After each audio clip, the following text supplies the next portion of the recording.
কিন্তু অসংখ্য মাদ্রাসার শিক্ষার্থীরাও কিন্তু এসেছেন এবং মোনাজাতে কিন্তু তার জন্য দোয়া করছেন এবং মাদ্রাসার শিক্ষার্থীরা কিন্তু এসেছেন এই বেগম। তো আমরা বেগম খালেদা জিয়ার মূলত কবর জিয়ারতের উদ্দেশ্যে আমরা আমাদের মাদ্রাসা থেকে সকল ছাত্রবৃন্দ এবং উস্তাদবৃন্দ আমরা চলে এসেছি।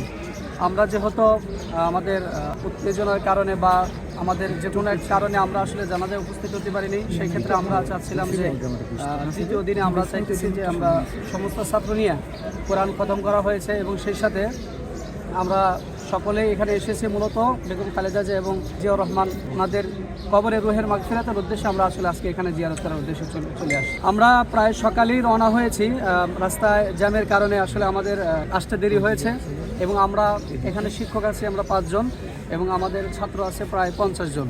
দেখেন, ব্যক্তির ভালোবাসা এবং দলের ভালোবাসা দুটো কিন্তু এক বিষয় নয়।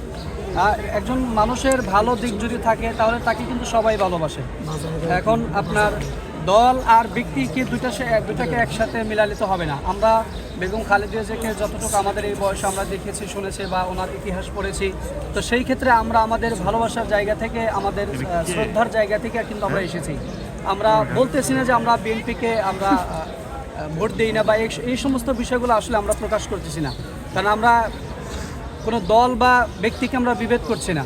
আমরা মূলতই বেগম জিয়ার রুহের মাগফিরাতের জিয়ারতের উদ্দেশ্যে এসেছি। সে একজন ভালো মানুষ ছিলেন এবং দেশনেত্রী ছিলেন, দেশের প্রতি তার মায়া ছিল। সব কিছু মিলে আমরা সেই আন্তরিকতার হাতে মানবতার একটা আমাদের যে একটা একে একের সাথে মিলানো সেই বন্ধন হিসেবে আমরা কিন্তু এখানে সবাই একত্রিত হয়েছি।